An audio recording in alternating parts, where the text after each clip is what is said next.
우리 다 같이 자리에 일어나셔서 예수 피를 힘입어를 부르시며 2부 예배를 하나님께 올려드리겠습니다.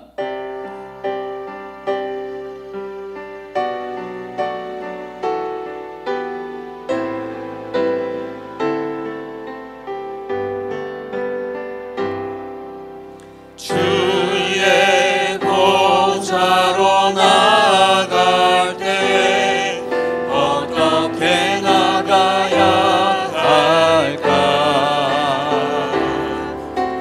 나를 구원한 주의 십자가 그것을 믿으며 가네. 주의 보좌로 나아갈 때에 나 여전히 부족하나. 나를 품으신 주의 그 사랑 그것을 믿으며 가네. 자격 없는 내 힘이 아닌 오직 예수님의 보혈로 자격 없는 내 힘이 아닌 오직 예수님의 보혈로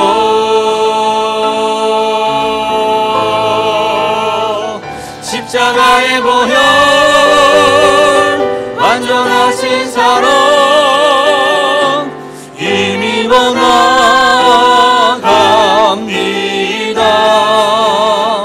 십자가의 보혈 완전하신 사랑 힘입어 예배합니다.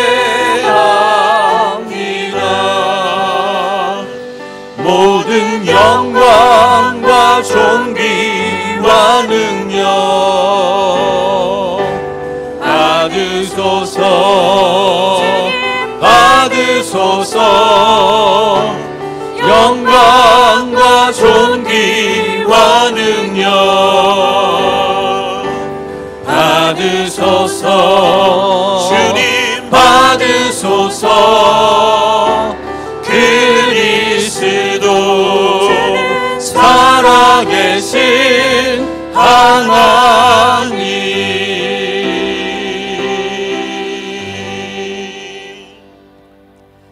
사도신경으로 우리의 신앙을 고백하겠습니다.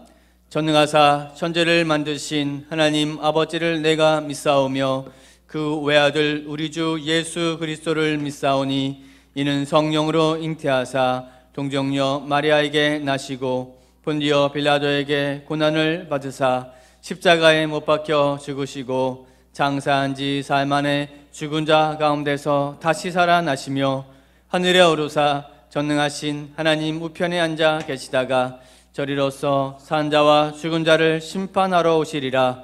성령을 믿사오며 거룩한 공회와 성도가 서로 교통하는 것과 죄를 사하여 주시는 것과 몸이 다시 사는 것과 영원히 사는 것을 믿사옵나이다. 아멘. 사랑하는 성도 여러분, 하나님은 통회하고 자복하는 자에게 은혜를 베풀어 주십니다. 우리 하나님 앞에 정결한 심령으로 서기 위해 우리의 죄를 고백하며 주 앞에 나아가기를 원합니다. 그리고 이 예배가 영과 진리로 드려지는 예배가 되도록 이 예배를 통해 온전히 새로워져서 오직 하나님만 높이는 성도, 하나님만 기쁘시게 하는 사랑교회가 되도록 함께 기도하기를 원합니다. 기도하겠습니다. 사랑의 하나님 감사합니다. 하나님의 은혜와 사랑과 자비하심 가운데 우리가 이 귀한 날 주님 앞에 나왔습니다. 명절 기간임에도 불구하고 주님 앞에 나와 예배의 자리에, 기도의 자리에, 찬양의 자리에 우리를 불러주심에 감사드립니다. 예배를 통하여 하나님이 홀로 영광받아 주옵시고 예배 모든 순서를 주님이 역사하시고 지켜보아 주셔서 우리의 마음밭에 찾아와 주시고 주시고 위로하시고 격려하여 주시고 말씀을 통하여서 하나님의 생명의 말씀이 진리의 말씀이 우리를 깨우쳐 알고 한 주를 살아갈 수 있는 힘과 능력으로 채워 주시옵소서. 하나님께서 이 예배를 통하여 주시는 생명의 말씀을 우리가 깨닫게 하여 주시고 이 말씀 안에 우리가 살고 거할 수 있는 기쁨과 영광이 올려드리는 귀한 시간 되게 하여 주시옵소서. 기도의 자리를 통하여 주님께서 역사하신 것들을 믿고 붙들고 역사하신 하나님의 은혜와 사랑을 소망하며 달려갈 수 있는 우리 사랑교회 성도들 되게 하여 주시옵소서. 능력의 은혜가 있게 하여 주시옵소서. 감사드립니다.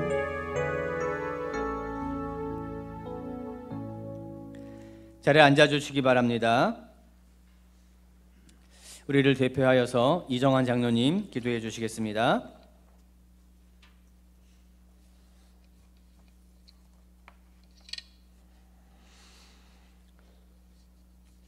사랑과 은혜가 풍성하신 하나님 아버지, 저희들을 일주일 동안도 늘 은혜로운 믿음 가운데 지켜주시고 하나님을 의지하여 거룩한 주일을 저희들에게 허락하사 몸된 교회로 나와 전심으로 예배를 드릴 수 있도록 인도하신 주님께 감사를 드리옵나이다.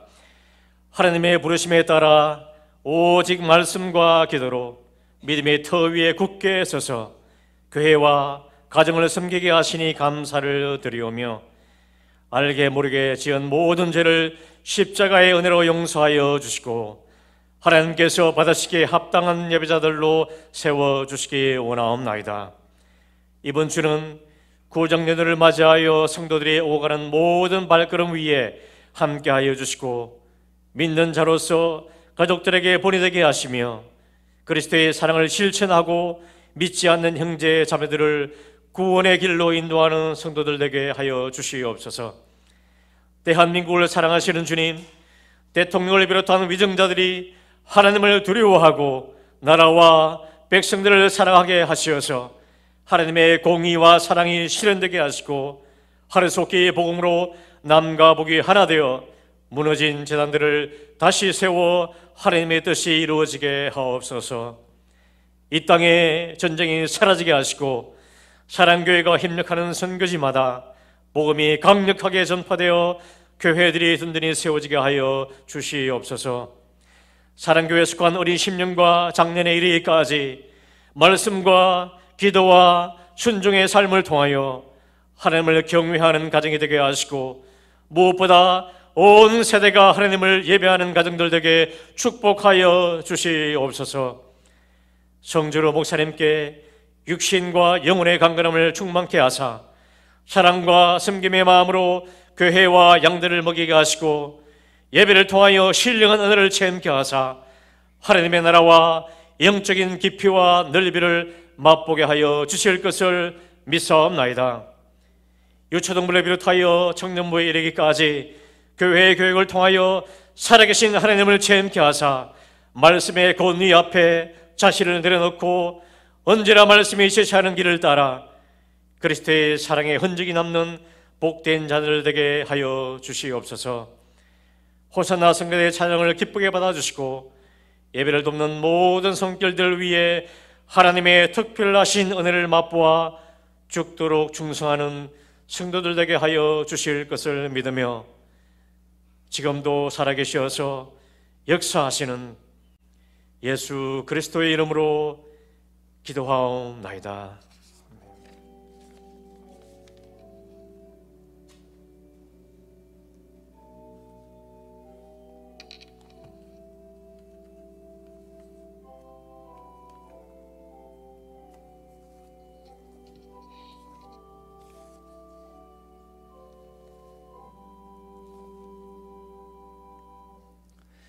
우리 찬송가 334장 1절 하심으로 봉헌을 준비하도록 하겠습니다.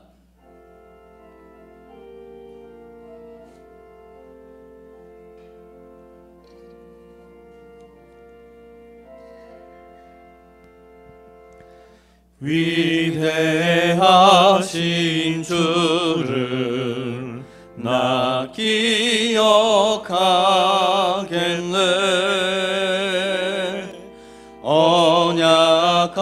언약하신 대로 날 인도하시네. 저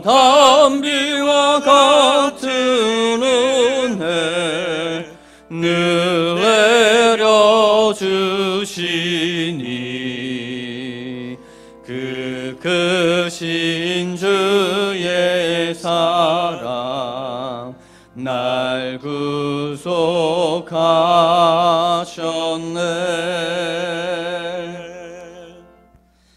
사랑과 은혜가 충만하신 하나님 감사드립니다. 주님 앞에 우리가 나아올 때에 적은 물질이지만 우리의 마음과 뜻과 정성을 담아 하나님께 귀한 물질을 올려드리오니 하나님이 이 물질을 받으시고 쓰여지는 곳곳마다 십자가의 복음의 열매가 맺혀지게 하여 주옵소서.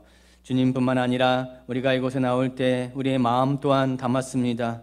우리의 기도의 제목들도 있습니다. 주님이 우리 가정 가운데 필요한 기도의 제목들을 들으시고 응답하여 주셔서 그 열매들이 귀하게 30배와 60배와 100배의 열매로 맺혀질 수 있는 열매가 있게 하여 주시옵소서. 감사드리옵고 살아계신 예수님의 이름으로 기도드립니다. 아멘. 우리 2절과 3절 찬양하시면서 봉헌하도록 하겠습니다.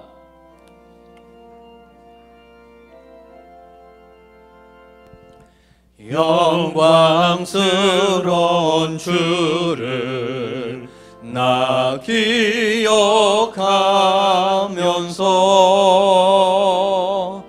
앞을 바라보며 나 달려가리라. 주 우리와 함께하며 늘 동행하시니 성령의 능력으로 섬기게 하소서. 교회 머리 되신 주 기억하면서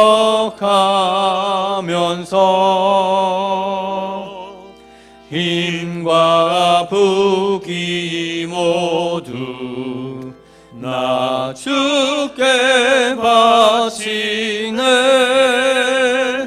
참 충성된 종이 되어 그 길을 가면서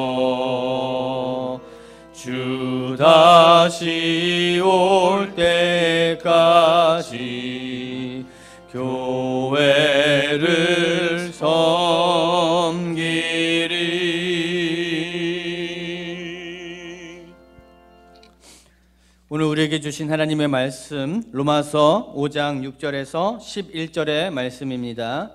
로마서 5장 6절에서 11절의 말씀 한 절씩 교독하도록 하겠습니다. 우리가 아직 연약할 때에 기약대로 그리스도께서 경건하지 않은 자를 위하여 죽으셨도다. 의인을 위하여 죽는 자가 쉽지 않고 선인을 위하여 용감히 죽는 자가 혹 있거니와 우리가 아직 죄인 되었을 때에 그리스도께서 우리를 위하여 죽으심으로 하나님께서 우리에 대한 자기의 사랑을 확증하셨느니라. 그러면 이제 우리가 그의 피로 말미암아 의롭다 하심을 받았으니 더욱 그로 말미암아 진노하심에서 구원을 받을 것이니 곧 우리가 원수 되었을 때에 그의 아들의 죽으심으로 말미암아 하나님과 화목하게 되었은즉 화목하게 된 자로서는 더욱 그의 살아나심으로 말미암아 구원을 받을 것이니라.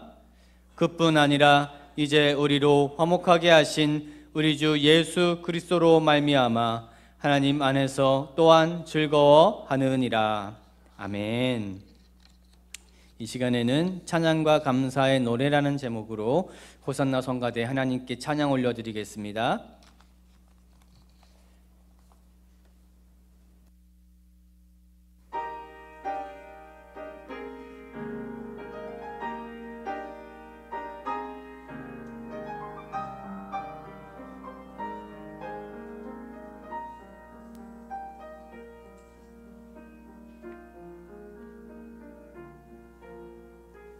주님 앞으로 모두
하나님께 영광의 박수 올리겠습니다. 우리 하나님께서 기뻐 받으신 줄 믿습니다. 우리 서로 한번 인사하실까요? 사랑합니다, 축복합니다, 잘 오셨습니다. 우리 인사하겠습니다. 사랑합니다, 축복합니다, 잘 오셨습니다. 특별히 우리 명절 기간 가운데 있는데 우리 한 번 더 이렇게 인사할까요? 새해 복 많이 받으십시오. 이렇게 인사하겠습니다. 새해 복 많이 받으십시오. 어떻게 우리 사랑하는 성도님들 명절 잘 보내고 계시죠? 맛있는 음식 많이 드셨나요? 저도 고향이 울산인데 갔다 왔습니다. 갔다 와서 부모님 오랜만에 뵙고 또 해주시는 맛있는 밥 먹고 잘 왔습니다. 참 가족을 만나는 것은 늘 언제나 큰 기쁨이고 설렘인 것 같습니다. 우리 내일까지 우리 명절 기간인데 모쪼록 온 가정에 하나님께 주시는 큰 기쁨과 은혜가 충만하게 임하기를 축복합니다. 우리 광고 말씀 함께 전하겠습니다. 오늘 2부 예배 참석하신 모든 성도님들을 주님의 이름으로 환영합니다. 처음 나오신 분은 꼭 등록해 주시고 우리 성도의 교제를 함께 나눠주시면 감사하겠습니다. 오늘 오후 찬양 예배는 우리 명절 관계로 각 가정에서 드려주시기를 바랍니다. 명절 가정 예배 순서지가 나와 있으니까요, 필요하신 분들은 우리 가져가서 사용하시면 되겠습니다. 예배 시간 지킴 캠페인 계속 진행 중에 있습니다. 우리 정한 시간에 정한 시간에 예배를 지킴으로 온전한 예배를 하나님께 드리기를 원합니다. 우리 말씀 암송도 계속하고 있는데요, 한 주에 한 구절, 어떻게 보면 참 힘들어 보이지만 꾸준히 하면 힘들지 않습니다. 기억하시고, 몰아서 하면 힘듭니다. 토요일 날 하루 종일 그냥 하려고 하면 마음이 급하니까 힘듭니다. 그러니까 꾸준히 하겠다. 월요일부터 꾸준히, 제가 월요일 날 항상 이렇게 말씀 카드를 보내드리죠. 그거 가지고 한 주를 꼭 묵상하시면서 암송해 주시면 좋겠습니다. 우리 교회 요람이 나왔습니다. 각 가정당 필요하신 분들은 한 권씩 우리 가져가시면 되겠습니다. 이제 상반기 우리 훈련과 양육이 시작되는데요, 우리 중보기도 학교 7주간 시작을 합니다. 기도에 대해서 배우기를 원하시는 분들, 내 삶이 좀 기도의 삶이 되었으면 좋겠다 하시는 분들은 신청해 주시기를 바라고요. 성장반이라는 훈련 과정도 개설되었습니다. 하나님 앞에서 성장하는 성도로 세워지기 위해서 꿈꾸시는 분들, 희망하는 분들은 신청해 주시고요. 15주간 진행이 됩니다. 신청해 주시면 좋겠습니다. 이제 3월부터 우리 대신방을 시작하려고 합니다. 대신방을 통해서 각 가정 가운데 하나님의 은혜가 충만히 부어지도록 우리 기도로 준비해 주시기 바라고요. 우리 신방 가정은 미리 기도 제목을 꼭 우리 부목사님께 미리 제출해 주시면 감사하겠습니다. 우리 암송 구절 하겠습니다. 이번 주 명절 기간이라 조금 살짝 걱정이 됐습니다. 혹시 안 외워오시면 어떡할까? 하지만 분명히 외웠을 거라고 생각하시고 한번 우리 말씀 암송 같이 하도록 하겠습니다. 하나님의 말씀, 그리스도께 순종, 나의 계명을 가지고 지키는 자라야 나를 사랑하는 자니, 나를 사랑하는 자는 내 아버지께 사랑을 받을 것이요 나도 그를 사랑하여 그에게 나를 나타내리라. 요한복음 14장 21절 말씀. 아멘. 명절 기간 치고는 굉장히 훌륭하십니다. 예. 다음 주 말씀도 한번 읽어볼까요? 주보 뒤편 펴셔서 우리 다음 주 말씀도 한번 읽도록 하겠습니다. 다음 주 말씀 굉장히 쉽습니다. 같이 읽어볼까요? 말씀, 모든 성경은 하나님의 감동으로 된 것으로 교훈과 책망과 바르게 함과 의로 교육하기에 유익하니. 디모데후서 3장 16절 말씀. 아멘. 쉬우시죠? 다음 주에는 굉장히 쉬우니까 열심히 암송해 주시면 좋겠습니다. 우리 기도하고 말씀 함께 나누겠습니다. 은혜가 풍성하신 하나님, 민족고의 명절 우리 설을 맞이해서 온 가족 함께 둘러앉게 하시고 서로 기쁨 가운데 만나며 함께 가족의 정을 나누게 하신 것 참으로 감사합니다. 우리 사랑하는 모든 가정마다 하나님의 은혜와 복이 충만하게 임하게 하여 주시고 올 한 해 세상의 복이 아니요 하나님의 복으로 가득 찬 은혜의 한 해가 되게 하여 주시옵소서. 이 시간 주 앞에 예배자로 섭니다. 하나님, 말씀을 들을 때 말씀에 믿음으로 반응하게 하시고 날마다 말씀을 따라 살아가는 축복의 성도, 언약의 성도 되게 하여 주시옵소서. 부족한 종을 세우셨습니다. 담대하게 해주시고 오직 하나님 말씀만을 선포할 수 있도록 성령의 능력으로 함께하여 주옵소서. 예수님의 이름으로 기도하옵나이다. 아멘. 오늘은 우리가 합심이란 주제로 사무엘상 말씀 함께 나누고 있었는데요. 오늘을 한 주 쉬고 오늘은 성도의 기쁨이란 주제로 말씀을 좀 나눴으면 좋겠습니다. 하나님 안에서 즐거워하라, 이런 제목으로 말씀을 함께 나누겠습니다. 여러분, 공황장애라는 말을 한 번쯤 들어보셨죠? 어쩌면 우리 성도 가운데 한 번쯤은 살면서 겪어본 분도 계실지 모르겠습니다. 이 공황장애라는 것은 뚜렷한 이유 없이 갑자기 극도의 불안과 두려움을 느끼는 정서장애입니다. 불안장애죠, 쉽게 말하면. 이 공황장애를 겪는 사람들의 얘기를 들어보면 갑자기 불안감을 느낀다는 거예요. 불안감을 느낄 상황이 아니에요. 편안한 상황이고 일반적인 상황인데 갑자기 내 마음 가운데 불안감이 찾아오고 이유 없이, 그래서 가슴이 막 두근거리고 쿵쾅거리면서 나중에는 숨도 쉴 수 없는 상황까지 간다고 합니다. 그리고 그 불안감과 공포가 너무 커지면 어떤 마음을 가지게 되냐면, 내가 이러다 죽겠구나, 이런 죽음의 공포까지도 가는 게 이 공황장애라고 합니다. 특별히 연예인들 중에서 이 공황장애를 겪는 사람들이 많다고 하죠.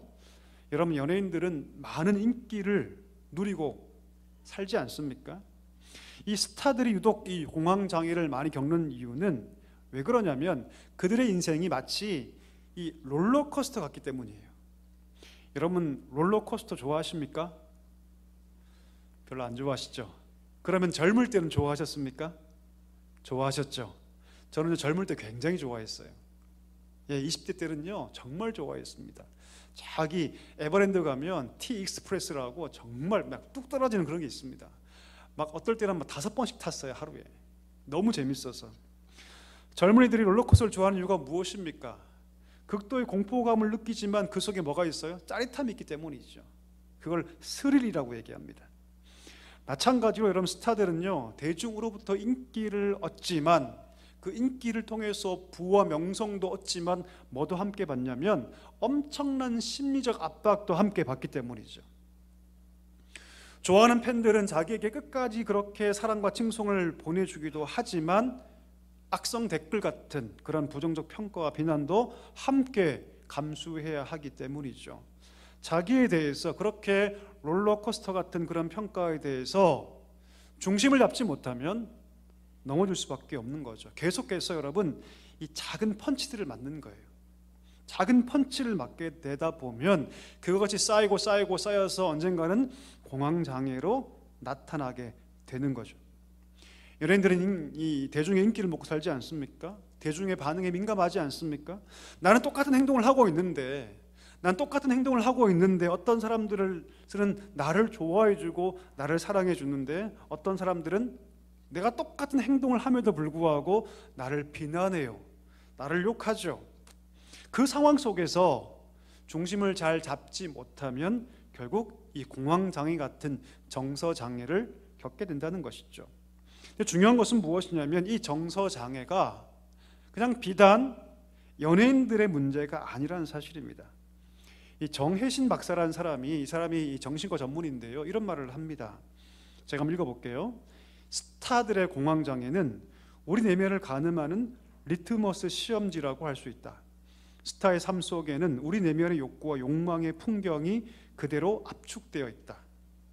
스타의 삶 일부를 떼어 심리적 현미경으로 보면 그 속에서 우리들 삶의 세밀한 모습이 보인다.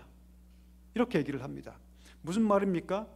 밖으로 잘 드러나 있지는 않지만, 우리 인생은 연예인들처럼 그렇게 노출되어 있지는 않지만 사실 우리 내면도 별반 다르지 않다라는 것입니다. 우리 삶도 연예인들만큼 외부 조건에 심한 영향을 받기 때문이죠. 세상 살아가는 모든 사람들은 자기의 삶의 여건과 환경과 사람들에게 영향을 받으며 살아갈 수밖에 없기 때문입니다.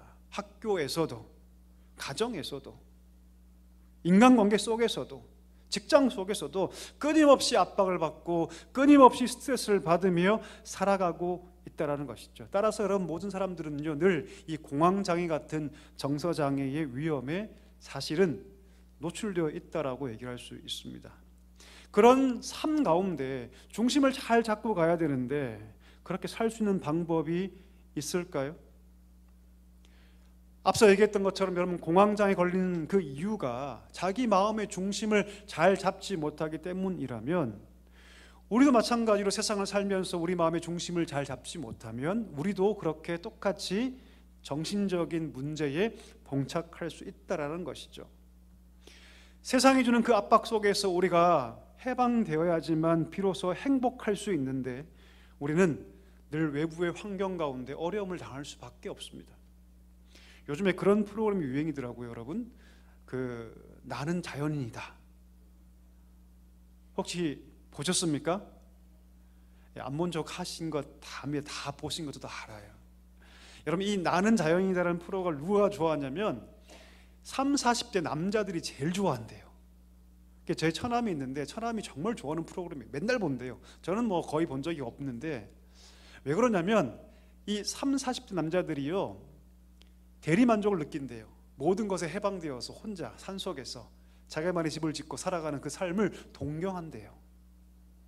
그래서 그걸 보고 있으면 힐링이 된다는 얘기를 하더라고요. 자, 그러면 그렇게 산속에 들어가서 홀로 살아가는 사람들조차도 그 환경과 여건 속에서 여러분, 압박을 받을까요, 안 받을까요? 당연히 받죠. 저는 사실 여러분, 그렇게 산속에 혼자 사는 사람을 절대로 행복하다고 생각하지 않습니다. 그 영상을 보면 정말 행복한 것처럼 보여지지만 사실은 그렇지 않아요. 그들도 그 속에서 그 처한 환경과 여건 속에서 압박을 받으며 살 수밖에 없죠.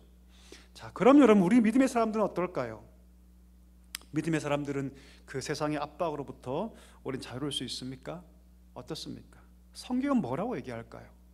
이 부분에 대해서 성경은 분명한 답을 주는데 뭐라고 얘기하냐면, 우리 성도는 그 세상의 압박으로부터 자유할 수 있다라고 얘기합니다.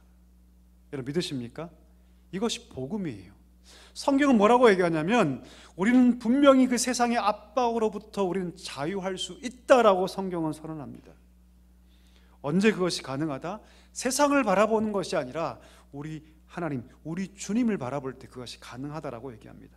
우리 말씀 한번 읽어보겠습니다. 히브리서 12장 2절 말씀, 우리 크게 한번 같이 읽어볼까요?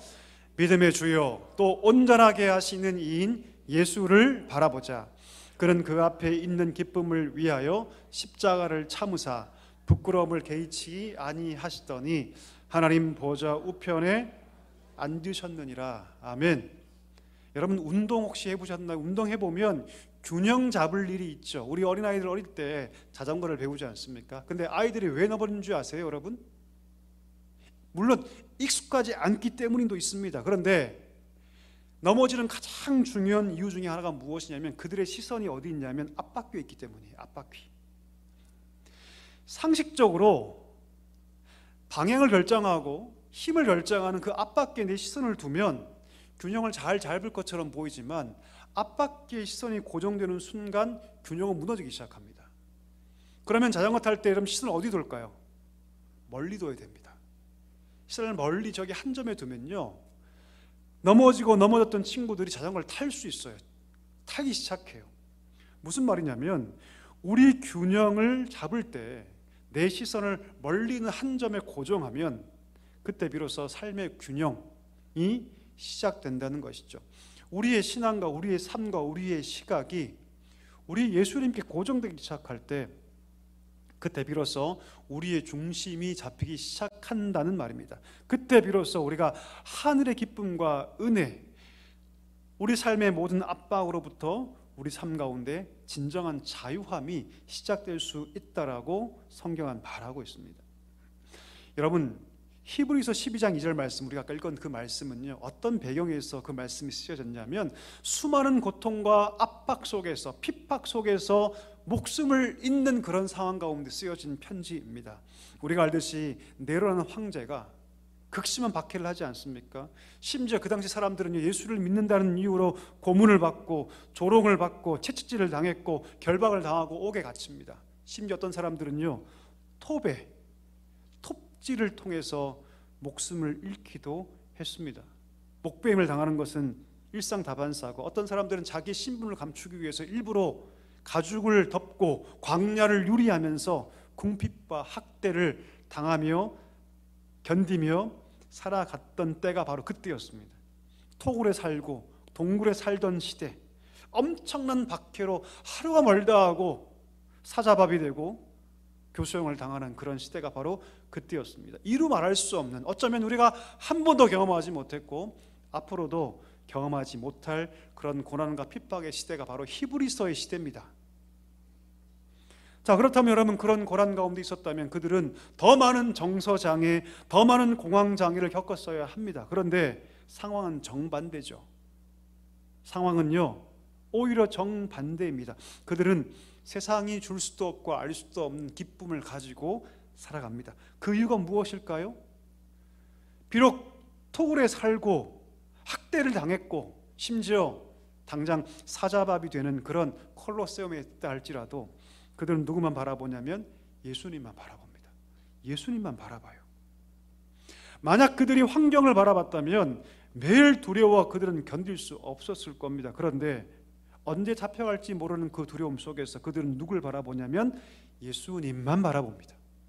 예수 그리스도만 바라봐요. 고통의 현장 가운데서 고통에 목매이는 것이 아니라 누구를 바라보냐면 오늘 말씀처럼 믿음의 주요 온전케 하시는 그 그리스도만 바라보며 걸어갔던 것이죠. 십자가에 죽으시고 모든 고통을 당하시고 심지어 침뱉음을 당하고 어려움을 당했던 그 예수님께서 비록 고통 가운데 있었지만 십자가에 죽으셨지만 완전한 부활의 몸으로 살아나신 그 예수 그리스도를 그들이 바라보며 걸어갔던 것이죠. 오늘 본문은 여러분, 그렇게 그들이 예수님만 바라보며 걸어갔는데 그러면 그렇게 주를 바라볼 때 그들이 누렸던 은혜가 무엇인가에 대해서 오늘 우리에게 얘기해 주고 있습니다. 우리 본문 한번 살펴볼까요? 우리 본문 보십시오. 본문에 보면 여러분 세 가지의 표현이 점진법으로 등장하는데 우리 6절 한번 볼까요? 구원받기 이전에 우리의 상태가 무엇인가를 오늘 본문은 세 가지로 표현합니다. 6절에 보니까 무슨 때라고 나오죠? 무슨 때라고 나옵니까? 우리가 아직 연약할 때라고 나오죠. 여러분 기억해 두십시오. 또 8절도 볼까요? 우리가 아직 죄인 되었을 때라고 얘기하죠. 10절도 볼까요? 우리가 원수 되었을 때. 자, 정리해 볼까요? 우리가 아직 연약할 때. 두 번째, 우리가 아직 죄인 되었을 때. 마지막, 우리가 원수 되었을 때. 이 세 가지 때가 우리가 예수님 믿기 전의 상태라고 얘기합니다. 자, 연약하다는 것은 무엇이냐면 하나님 앞에서 하나님의 선과 의에 완전히 무능하다.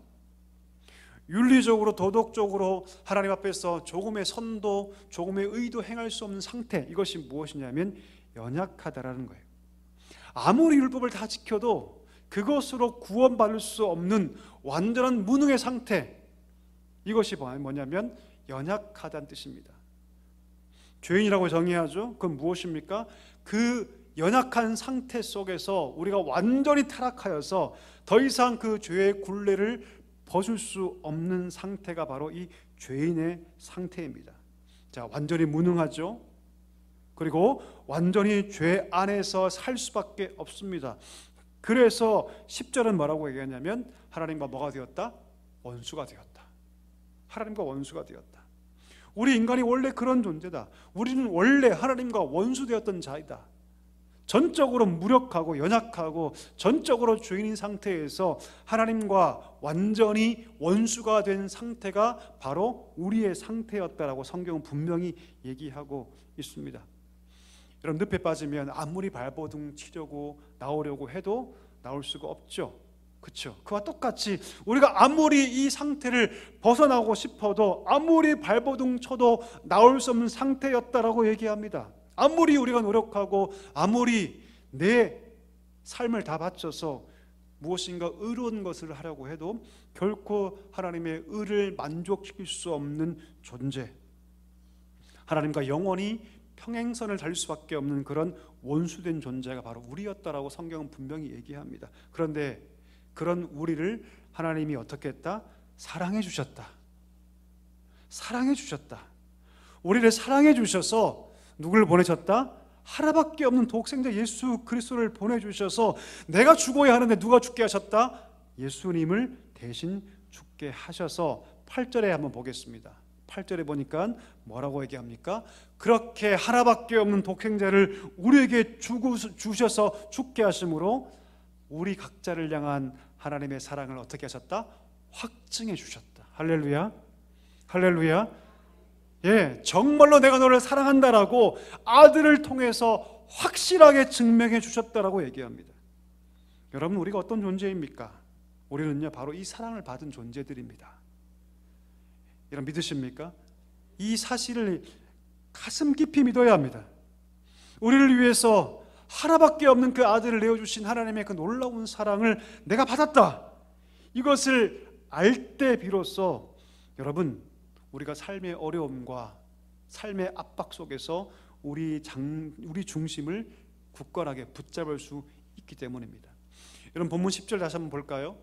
그렇게 하나님의 사랑을 입은 자, 그런 우리를 향해서 10절에서 뭐라고 얘기하냐면 하나님과 화목하게 되었다라고 얘기합니다.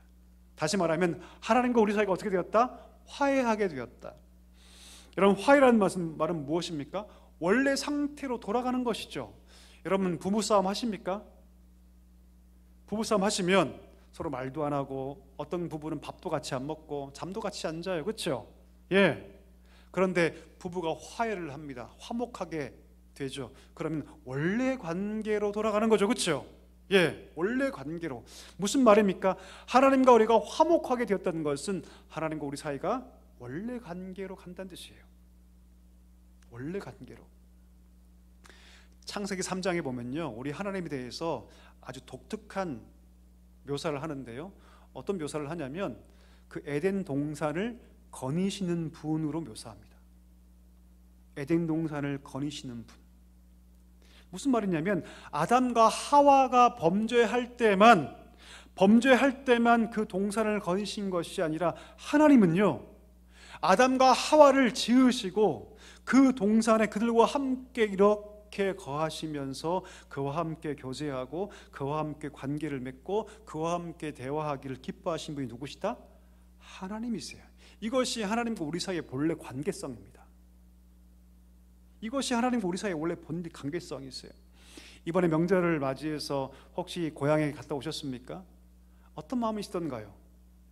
어떤 마음이세요, 여러분? 비록 우리가 멀리 떨어져 있어서 자주 볼 수 없지만 우리는 한 몸이고 한 가족이고 한 공동체라는 것을 확인하지 않습니까? 그게 본래 관계예요, 여러분. 그런데 아담과 하와가 하나님께 범죄한 이후에 그 동산에서 더 이상 거주할 수 없게 되고 추방된 이후에 하나님께서 그 기뻐하셨던 그 즐거움을 하나님도 잃어버리셨고 우리도 잃어버렸습니다. 범죄한 인간은 끊임없이 죄 아래서 그 사슬에 매여서 그 죄의 사슬의 압력 속에서 힘든 삶을 살 수밖에 없었다는 것이죠. 그 죄의 사슬에 얽매여서 압박 속에서 고통스럽게 살던 우리를 하나님이 사랑하셨어요. 그리고 우리를 구원하기 위해서 하나밖에 없는 독생자 예수 그리스도, 그분을 보내주셔서 우리를 회복시켜 주셨습니다. 다시금 우리를 하나님의 동산에 불러주시고 그 동산에서 하나님과 함께 걷고 대화하고 교제할 수 있는 존재로 우리를 회복시켜 주셨다는 것이죠. 이것이 무엇입니까? 하나님과의 화목입니다. 이것이 하나님과의 화목이에요. 놀라운 사실은 무엇입니까? 그 일을 이루신 중보자가 예수 그리스도이기 때문에 그 관계는 깨어지지 않습니다. 절대로. 사람의 관계는 금방 깨어지죠. 제가 옛날에 충영교회 사역할 때 어떤 권사님 신방했더니 3시간 동안의 세상에 자기 하소연을 하는데 목사님 제가 20년 동안 교제했던 사람이 저를 배신했어요. 제가 그 친구에게 돈도 빌려주고 모든 거 다 해줬는데 저를 배신했어요. 그 상처가 너무 커서 제가 10년 동안 그 친구와 말하지 않습니다. 심지어 같은 교구임에도 불구하고. 여러분, 부부도 깨어질 수 있죠? 그렇죠? 부모와 자식 관계 깨어질 수 있습니다. 형제 관계, 친구 관계, 내 모든 것들을 다 주었던 관계를 알지라도 그 관계는 여러분 몇 마디 말로 깨어질 수 있고요, 몇 가지 행동으로도 쉽게 깨질 수 있습니다. 그러나 그리스도께서 중보하신 하나님과 나 사이의 그 화평의 관계, 그 회복의 관계는요 절대로 깨어지지 않습니다. 절대로 깨어지지 않아요. 여러분, 따라서 여러분, 삶의 많은 압박 속에서 우리가 그 압박을 이길 수 있는 유일한 힘은요 어디에 있냐면 하나님께 있습니다. 하나님과 함께 화평을 누릴 때, 하나님과 함께 그 화목을 누릴 때 비로소 그 속에서 진정한 하나님의 은혜가 우리 가운데 부어지게 된다는 것이죠. 여러분, 세상에서 아무리 뭐라고 해도, 사람이 내게 뭐라고 해도, 내 환경이 내게 뭐라고 해도 여러분, 하나님과의 화목을 누린 자는요 결코 흔들리지 않습니다. 세상의 유혹에 흔들리지 않고요, 사람의 말에 흔들리지 않습니다. 왜요? 하나님의 그 화목의 기쁨이 내 안에 가득 차기 때문이죠. 그 마음에 가득 찬 사람들은요 결코 쉽게 흔들리지 않습니다. 하나님의 그 화목의 기쁨으로 가득 차 있기 때문이죠. 그때 비로소 여러분, 우리가 진정한 은혜와 기쁨을 누리게 되는 줄 믿습니다. 여러분, 지금 어떤 소리를 듣고 계십니까? 세상의 소리입니까? 하나님의 소리입니까? 세상의 소리를 많이 듣고 계시면 지금 여러분 마음은 괴로우실 거예요. 힘드실 거예요. 많은 고통과 생각들이 계속 꼬리를 물고 계속 될 것입니다. 그러나 하나님의 소리를 듣기 시작할 때 세상의 소리, 내 속의 잡음들은 다 사라지기 시작하고요, 그때부터 내 마음에 하나님과의 그 화목에서 주는 참 기쁨이 내 마음 가운데 충만하게 임한다는 사실을 기억할 수 있게 되기를 축복합니다. 오늘 여러분, 히브리서 12장 2절 말씀이 뭐라고 얘기합니까? 믿음의 주여 온전케 하시는 그 주님을 바라보자라고 얘기하는데, 그 믿음의 주를 바라볼 때 보는 것으로 끝나는 것이 아니라 어떻게 해요? 그분이 나를 온전하게 하신다. 믿음의 주가 나를 어떻게 하신다? 온전하게 하신다. 이것이 여러분 하나님 바라보는 자의 힘이고 능력이고 기쁨인 줄 믿습니다. 여러분, 하나님과 우리 사이는 깨어지지 않습니다. 그 화목은 절대 깨어지지 않습니다. 설령 내 삶의 무게로 내가 하나님을 잠깐 떠난다 할지라도 결코 하나님의 그 화목의 관계는 깨어지지 않습니다. 아무리 사단이라도, 아무리 세상이라도 결코 예수 그리스도의 그 중보 사역을 통해 이루어진 하나님과 나 사이의 그 화목함은 깨어지지 않는다는 사실을 여러분 꼭 기억할 수 있게 되기를 주님의 이름으로 간절히 축복합니다. 여러분, 결론적으로 11절에 계기를 하죠. 우리 11절, 본문 11절 한번 읽어보겠습니다. 같이 읽습니다.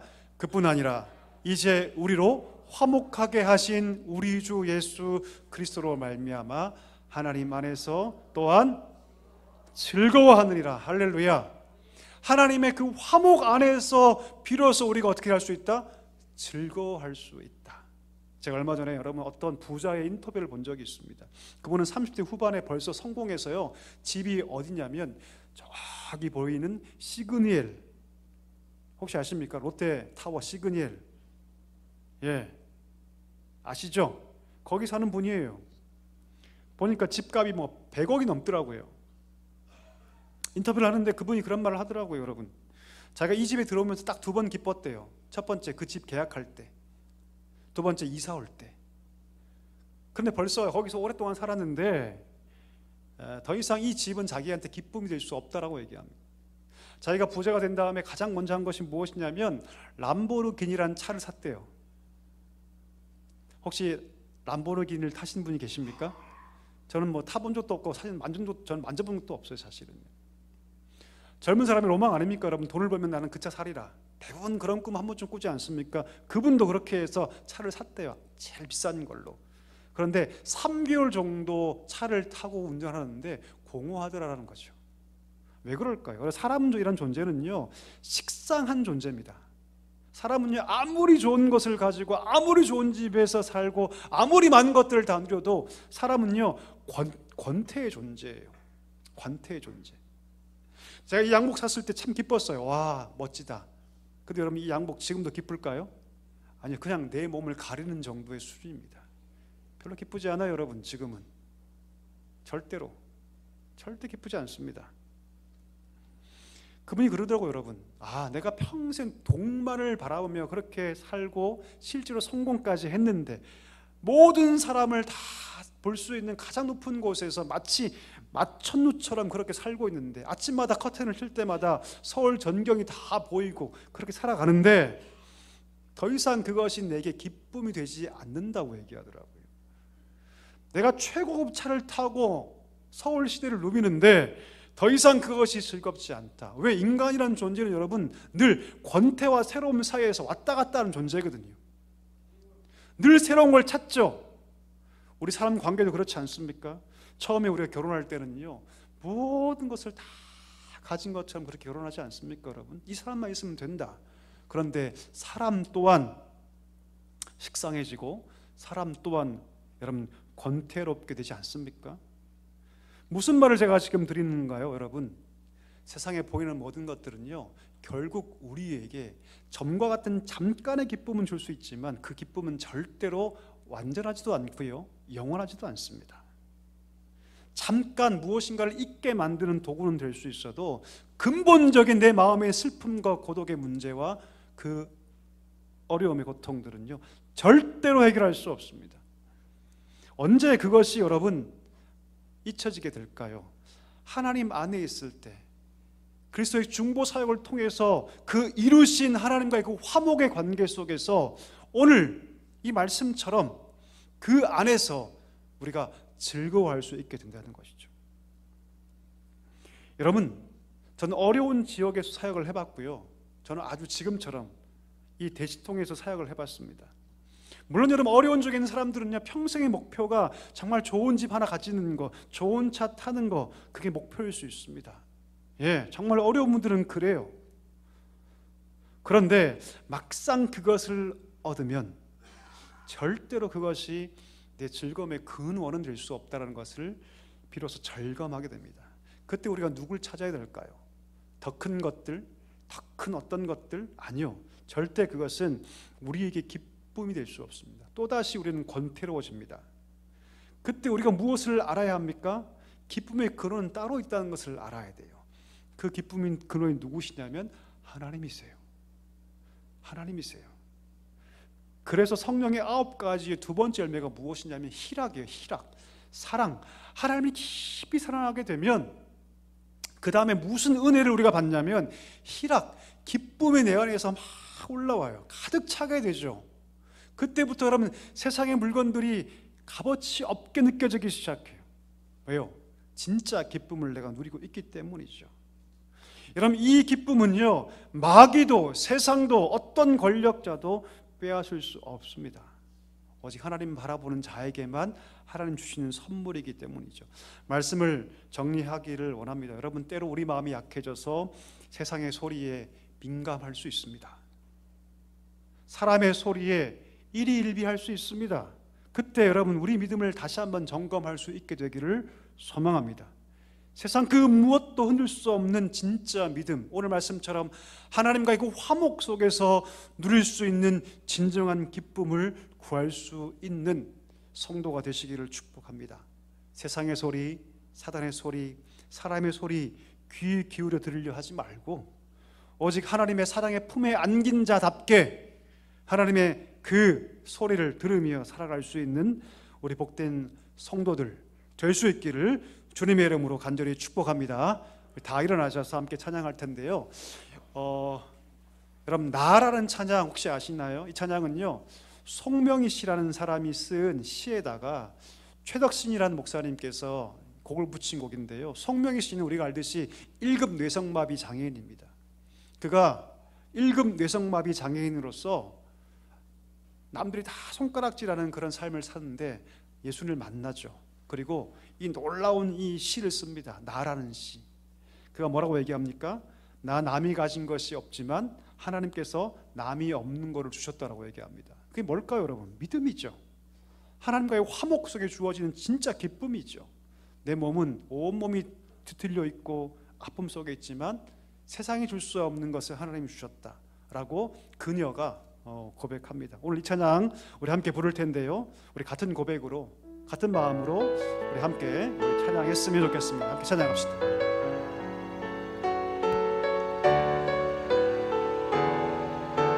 나 가진 재물 없으나, 나 가진 재물 없으나, 나 남이 가진 지식 없으나, 나 남이 가진 지식 없으나,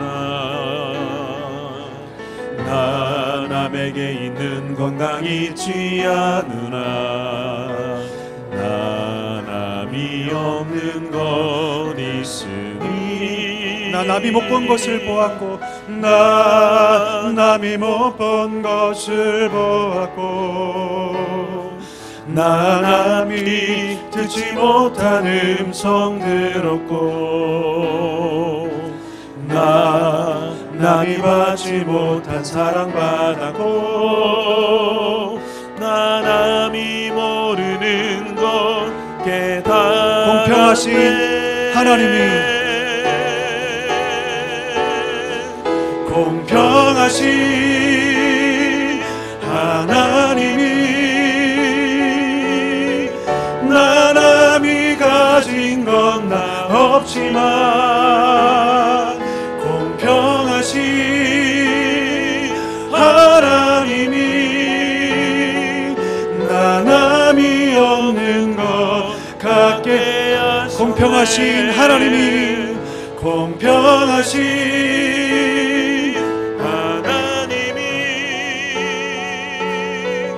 나 남이 가진 건 나 없지만,